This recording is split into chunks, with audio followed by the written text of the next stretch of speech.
Jonathan, we had an excellent discussion our last session about getting saved, and is getting saved an ending point, a midpoint, or who knows, and a big word that we use, soteriology, talking about salvation. But you're going to help us now as we go through the win, build, sin model. You're going to talk to us about win and winning and how we go about winning people. Mm-hmm. And this is all in our sixth topic of evangelistic disciple making, and we've kind of subtitled it "Earning the Right to Be Heard." That's that right. We're trying to build relationships with people. Yeah.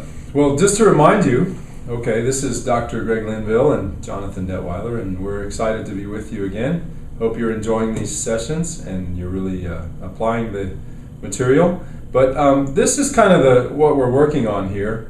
Again, this was a model that I adapted from my days in youth ministry. And I got involved in sports ministry even before it was called sports ministry, I think. And I woke up one day after about 2 years in this ministry in Mississippi and realized that what I was trying to do, I was not accomplishing. My goal was to accomplish the Great Commission and make disciples and make leaders, and I looked around and there were no leaders and no disciples. And so I took this win, build, send, and now multiply is the arrow model, and applied it to sports ministry. And so today we're looking at the win level, which probably you would be more easy to recognize if it was called evangelism. Because really that's what we're talking about today. We're talking about evangelism. And you know, in evangelism, that's kind of a scary word for people, because a lot of people are intimidated by the fact that they have to share their faith. They feel so insecure, and often...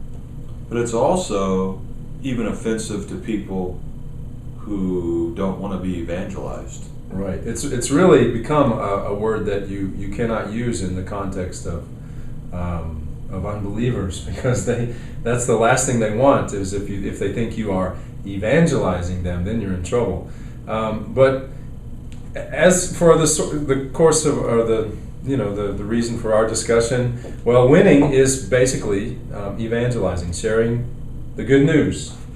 And when we begin to talk about that, though, we can say lots of good reasons why we should evangelize, but what we think of first are all the reasons that come up and why we struggle. And there's, fear of rejection. I'm afraid. Maybe I'm too busy.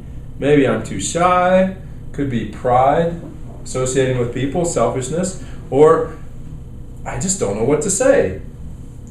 And all of these, I think I've probably used in my own life at one time or another, because I grew up very shy and insecure. But I began to pray, Lord, give me a deeper heart for you, a deeper passion for the lost. And as I began to pray, God began to change my heart. And so that's really where we have to start in order to overcome these barriers, which I think Satan throws at us to make us feel like we can't be used, and we have nothing to say, and we have nothing to offer.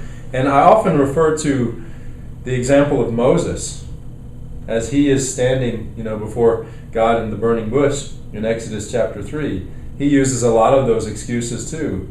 So, well, what if he doesn't listen to me, and I can't speak, and all these things, and yet we see that in that situation, God even says, okay, I'm going to give you someone who will speak for you, so you don't have any excuse.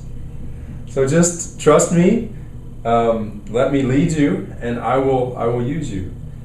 And Jonathan, let me just pause us here for a second, because you never quite know who's going to happen upon a YouTube video talking about this. Mm-hmm. And I think that the Christians are often miscast, and they're they're missed what we're really talking about.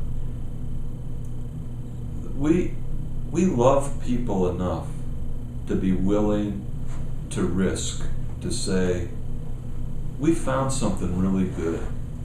This isn't me, I'm not good, but Jesus is good. And we have personal experiences that Jesus has really transformed our lives in ways that we could not do on our own. Right.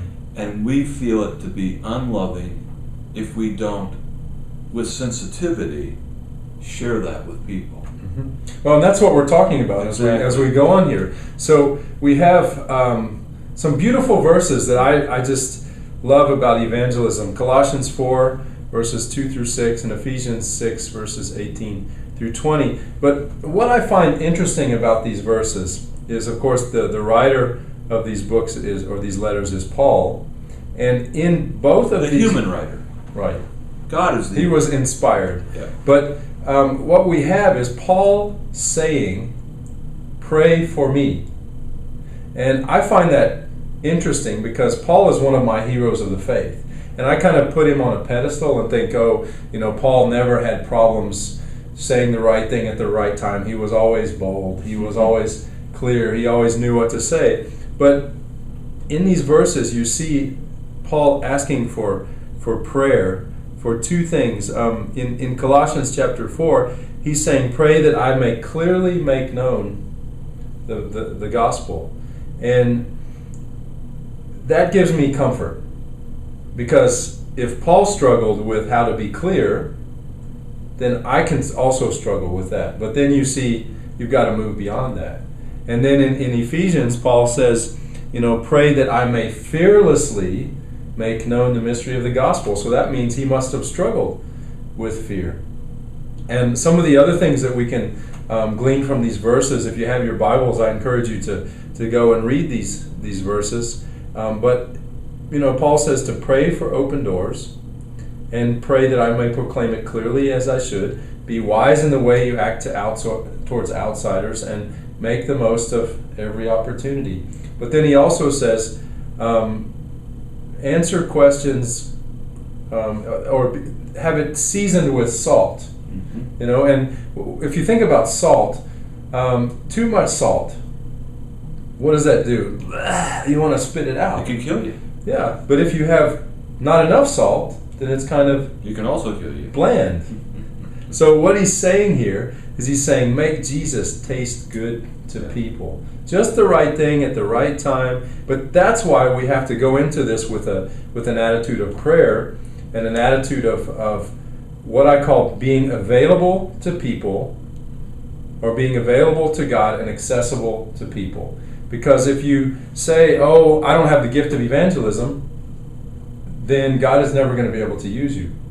But if you go in and say, okay, God, help me to be sensitive to your leading and to speak at the right time, to have boldness, to have courage, then God will empower and he will begin to use you.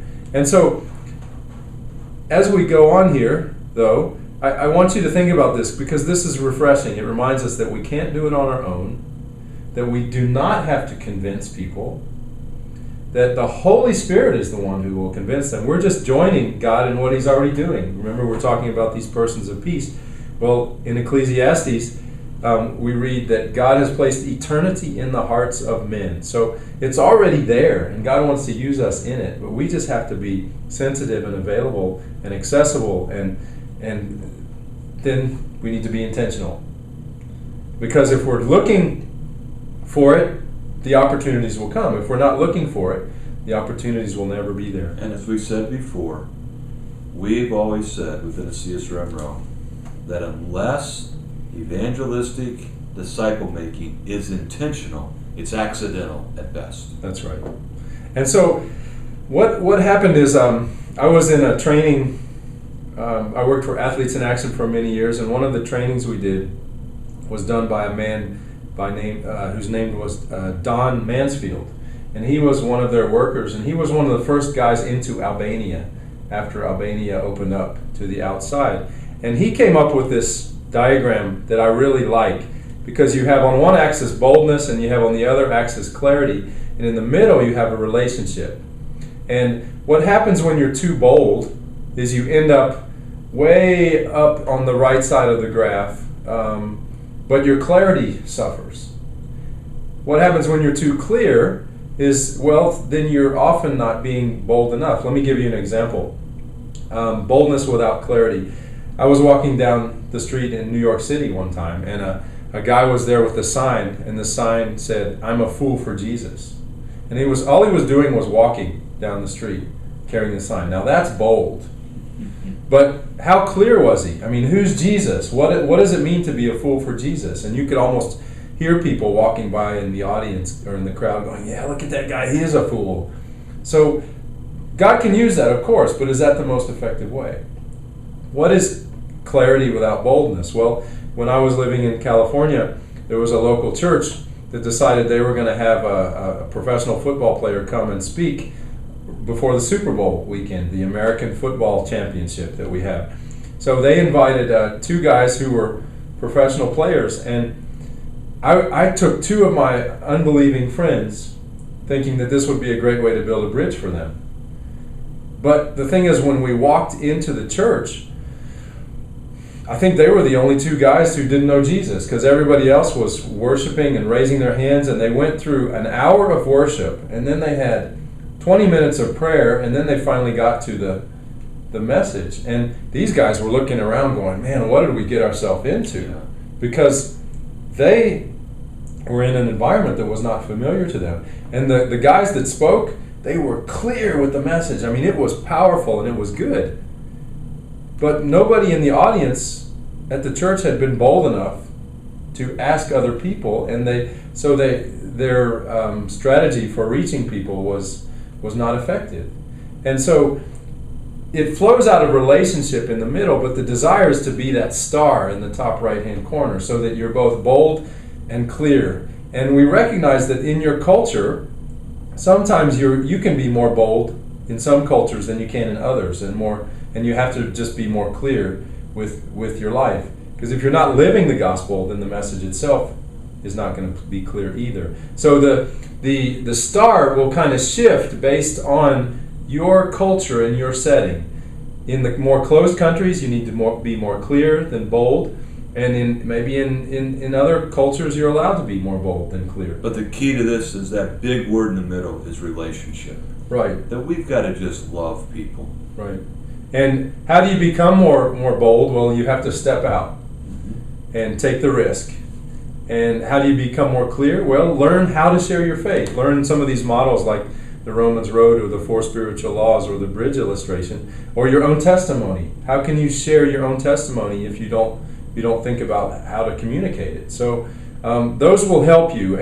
But begin to pray. I just began to pray, "Lord, help me to become bold and clear with the message." And he began to break my heart for the lost, and then I just couldn't help but keep it in. Because ultimately, those bottom words you see there, you have to be available to God and accessible to people. And in your own sports ministry, my question is, how are you doing with this? Are you being more bold than clear? Are you being clear with the message but not bold enough? And what you're doing, are you effectively building relationships? That's, again, as Greg says, that's the key. Because if you're alienating people by your boldness, then you've got to do something different. And if you're just not sharing the gospel enough, but you know what you have to share, well, then you need to step out and find out how you can bridge the gap. So this diagram hopefully will help you in seeing that. So then, how does this fit within what we're talking about? Well, we've been talking about planting missional communities, and this is the winning part. So again, it starts with God. You target a specific neighborhood or group, then you reach out through a specific sports activity or event. So this is where the evangelistic disciple making begins. And you have to think through, what are you going to use to reach that target group? Then you invite new people, players and spectators, to join. You validate your presence as you build a relationship, and you expand the ministry by identifying and training leaders. So this becomes a small part of a broader strategy, and that's what we want you to see. That this is just the beginning, the winning part, where you're getting permission, as you say, to be able to share the gospel with them. So different methods for doing that. And how can you do that in your sports ministry? Demonstration, by having a good environment where Christ is glorified, and also in the lives of the people that are there. Proclamation, proclaiming it. Sports parables. We're going to talk about that later, but how to use sports parables. literature distribution, dramas, acts of service, conversations, and I heard you ask wondering questions. I was wondering, tell me about your life. Tell me about what it is you're involved in. And then, of course, there are others. And these are some keys. So begin to form a leadership team of 3 to 5 people to think about how you can reach out and begin to impact your target group. Preparation, again, be intentional. Content, what are you going to share? You've got to think that through. What are the evangelistic opportunities that you have? How are you going to find these persons of peace? And then how are you going to follow up? Now, for a person who's a sports minister in a local church, they're saying, I've already got my leadership team. I've already got this done.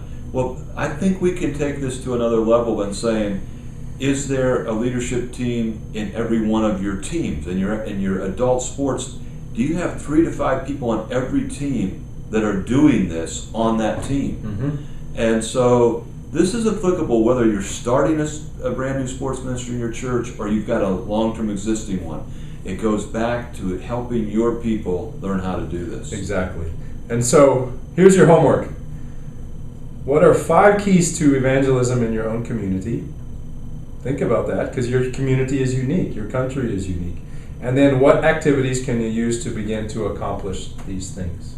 And so I think as you think through this and as you start to evaluate this boldness and clarity factor along with your availability and accessibility, then you're beginning to think in the right way to lay a good foundation for this evangelistic disciple making. And I think that the people that are, again, hearing this, that are local church sports ministers, that middle line of those 3, if you can help all of your leaders in your sports ministry get that, understand that, you're going to be a long way down the road to helping your church empower and mobilize and equip your lay leaders to actually go do this evangelistic disciple making. All right, we've come to the end of our time, and here's some of the data points that you can jump in on. And if you like to see these videos, again, we're in the middle of a series of them. We're on the sixth topic. So go to the YouTube and find them all. Jonathan, I want to again express CSRM's appreciation for you personally and for Uttermost Sports joining us in this endeavor. It's a privilege. And we're going to pick up on the next of the 3. We've talked about win, now we're going to talk about build next time. That's it.